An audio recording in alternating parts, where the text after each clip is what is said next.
शत्रुघ्न जी के प्रहार से घायल शिव भक्त वीरमणि रक्षा के लिए भगवान शिव को पुकारने लगे और तब भगवान शिव की आज्ञा से वीरभद्र ने युद्ध भूमि में आकर त्राही त्राही मचा दिया। पर जब वीरभद्र द्वारा भरत जी के पुत्र पुष्कल का संहार हुआ तो हनुमान जी अत्यंत ही क्रोध से तमतमा उठे। फिर जब हनुमान जी वीरभद्र पर भारी पड़ने लगे तो क्रोधित होकर भगवान शिव स्वयं युद्ध भूमि में आ गए और अत्यंत ही क्रोध में आकर भगवान शिव ने अपने प्रलयंकारी त्रिशूल से हनुमान जी पर प्रहार कर दिया। पर वे शायद ये भूल गए कि हनुमान जी श्री राम के प्रिय और उनके ही रुद्र अवतार हैं और तभी हनुमान जी ने अपना विकराल मुख खोलकर जो किया उसे भगवान शिव भी आश्चर्य से देखते ही रह गए। दरअसल देवपुर के राजा वीरमणि के राज्य में अचानक एक दिन बहुत ही तफरी मच गई। चारों ओर लोग इधर उधर भाग रहे थे, यहाँ तक कि आकाश में भी अंधेरा छा गया। पर अभी तक राजा वीरमणि को कुछ समझ ही नहीं आ रहा था कि ये सब क्या हो रहा है। राजा ने तुरंत एक आपातकालीन राज्य सभा का आयोजन किया, पर राजा वीरमणि की तरह ही किसी को कुछ भी समझ नहीं आ रहा था कि ये सब क्या और क्यों हो रहा है। असल में हुआ ये था कि राजा वीरमणि के बड़े पुत्र रुक्मांग, जो अत्यंत ही वीर योद्धा था, उसने श्री राम के अश्वमेघ यज्ञ के अश्व को अपने राज्य में विचरते देख उसे बंदी बनाकर अपने भवन में बांध दिया। और जब अयोध्या की सेना सहित शत्रुघ्न जी को इस बात का पता चला कि यज्ञ का अश्व लापता हो गया है तो उन्होंने अपने सेना को आदेश दिया कि देवपुर राज्य का चप्पा चप्पा छान मारो। इधर राजा वीरमणि को भी पता चला कि अयोध्या के अश्वमेघ यज्ञ का अश्व उनके राज्य में ही कहीं गुम हो गया है, तो उन्होंने अपने सेनापति को आदेश दिया कि यज्ञ के अश्व को कहीं से भी ढूंढा जाए। पर तभी वहां युवराज रुक्मांग आ गए और उन्होंने बताया कि यज्ञ का अश्व उन्होंने अपने भवन में बांध के रखा हुआ है क्योंकि वे अयोध्या की अधीनता स्वीकार नहीं करना चाहते। राजा वीरमणि ने उन्हें बहुत समझाया, पर रुक्मांग ने उनको कहा कि हम वीर हैं और स्वतंत्रता हमारा अधिकार है। और फिर सबने श्री राम की सेना से युद्ध करने का निश्चय कर लिया। उधर जब शत्रुघ्न जी को यह पता चला कि यज्ञ के अश्व को राजा वीरमणि के पुत्र रुक्मांग ने ही बंदी बनाया है तो शत्रुघ्न जी के क्रोध का ठिकाना न रहा और उन्होंने तुरंत राजा वीरमणि पर आक्रमण का आदेश दिया। पर तभी हनुमान जी ने शत्रुघ्न जी से कहा कि हमें राजा वीरमणि के राज्य पर सोच समझकर आक्रमण करना चाहिए क्योंकि उन्हें जीतना महाकाल को जीतने के समान होगा। हनुमान जी की ये बात सुन शत्रुघ्न जी भरत जी के पुत्र पुष्कल सहित सभी योद्धा आश्चर्य से सन्न रह गए। असल में वीरमणि देवपुर के राजा से अधिक भगवान शिव के परम भक्त थे। उन्होंने कई वर्ष पहले ही शिप्रा नदी के समीप महाकालेश्वर मंदिर में भगवान शिव की अत्यंत ही कठोर तपस्या की। राजा वीरमणि की लंबी और निष्ठापूर्ण तपस्या से भगवान शिव प्रसन्न हुए और कहा, हे पुत्र वीरमणि, मैं तुम्हारी भक्ति और समर्पण से अत्यंत ही प्रसन्न हूँ। तुम्हें क्या चाहिए? मुझसे जो वरदान मांगना है मांग लो। इस पर राजा वीरमणि ने विनम्रता से कहा, हे प्रभु, मुझे कुछ नहीं चाहिए, पर मुझसे मेरी प्रजा का दुख देखा नहीं जाता। आप बस मेरी प्रजा की समृद्धि और सुरक्षा का ही वरदान दें। इस पर भगवान शिव ने कहा, वीरमणि, मैं स्वयं तुम्हारे राज्य की रक्षा करूंगा। अब तुम चिंता त्याग कर अपने राजमहल जाओ। तभी से राजा वीरमणि का राज्य अजेय हो गया। जब भी कोई शत्रु देवपुर पर आक्रमण करता तो भगवान शिव की आज्ञा से शिवगण ही उसे परास्त कर देते और इसी कारण से युवराज रुक्मांग ने श्री राम के क्रोध से भयभीत हुए बिना यज्ञ के अश्व को बंदी बना लिया। उधर हनुमान जी के समझाने पर शत्रुघ्न जी ने कहा, हम पराजय के भय से कर्तव्य से मुख नहीं मोड़ सकते और अयोध्या की विशाल सेना ने देवपुर पर आक्रमण कर दिया। हनुमान जी को भगवान शिव द्वारा राजा वीरमणि को मिले वरदान का ज्ञान था, इसीलिए उन्होंने युद्ध से पहले संधि का अवसर देना उचित समझा। वे राजा वीरमणि के समक्ष पहुंचे और गंभीर स्वर में बोले, हे महाराज, आपके पुत्र ने प्रभु राम के अश्व को रोककर बहुत बड़ी भूल की है। हम श्री राम की ओर से आपको संधि का अवसर देते हैं। आप यज्ञ का अश्व लौटाकर श्री राम से मित्रता कर लीजिए। परंतु वीरमणि ने एक क्षत्रिय होने के नाते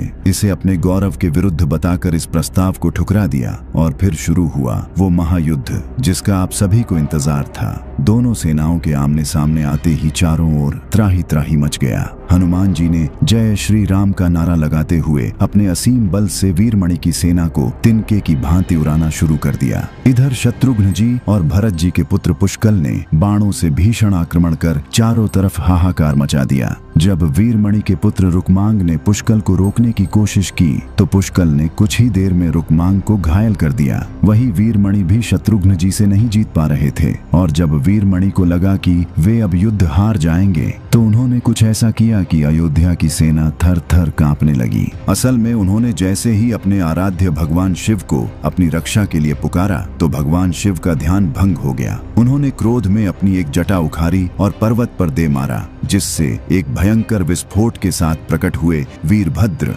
भगवान शिव ने गर्जना करते हुए वीरभद्र को आदेश दिया, वीरभद्र, मेरे भक्त वीरमणि और उसका राज्य संकट में है। मेरे भक्त पर आक्रमण करने वालों का संहार करके ही लौटना। भगवान शिव की आज्ञा पाकर वीरभद्र युद्ध भूमि में जा पहुंचे और अपनी 6 भुजाओं में प्रलयंकारी शस्त्रों के साथ शत्रुघ्न जी की सेना पर काल बनकर टूट पड़े। वीरभद्र की एक दहाड़ से ही श्री राम की सेना भयभीत होकर भागने लगी। यह देख भरत जी के पुत्र पुष्कल वीरभद्र को रोकने के लिए उनके बीच में आ गए, पर तभी एक भयंकर गर्जना के साथ वीरभद्र ने पुष्कल का सर उनके धड़ से अलग कर दिया। इस पर शत्रुघ्न जी क्रोध में आकर वीरभद्र से युद्ध करने लगे, पर अंत में वीरभद्र के प्रहार से वे भी मूर्छित हो गए। शत्रुघ्न जी को मूर्छित और पुष्कल को मृत देख हनुमान जी का शांत और सौम्य मुखमंडल प्रलयंकारी तेज से धधक उठा। वे क्रोध से गरजते हुए अपना रूप अत्यंत ही विकराल करने लगे। इसे देख वीरभद्र भी अपना आकार बढ़ाते हुए दहाड़ने लगे। अपनी गदा लेकर हनुमान जी सीधा वीरभद्र के सामने पहुंचे और क्रोध से गरजते हुए बोले, हे वीरभद्र, तुमने प्रभु श्री राम के कार्य में रुकावट पैदा करने का साहस कैसे किया? मेरे प्रभु के भतीजे पुष्कल का वध करके तुमने अपनी मृत्यु को आमंत्रित किया है। इस पर वीरभद्र ने कहा, मैं अपने प्रभु के आदेश का पालन कर रहा हूँ और उनके भक्त पर आए संकट को दूर करना ही मेरा धर्म है। और फिर शुरू हुआ 2 महाशक्तियों का ऐसा टकराव जिसे देख तीनों लोकों में हाहाकार मच गया। दोनों एक दूसरे पर भारी पड़ रहे थे और जब कई दिनों तक चले इस घमासान युद्ध का कोई परिणाम नहीं निकला, तब युद्ध भूमि में प्रकट हुए स्वयं भगवान शिव। उन्हें देख सब स्थिर हो गए। भगवान शिव ने हनुमान जी से कहा, हनुमान, तुम्हारे बल और प्रभु भक्ति का कोई तोड़ नहीं है, पर जिस प्रकार तुम अपने कार्य से बंधे हो उसी प्रकार मैं भी अपने भक्त को दिए हुए वचन से बंधा हुआ हूँ। अब तुम्हें मुझे पराजित करके ही यह राज्य मिलेगा।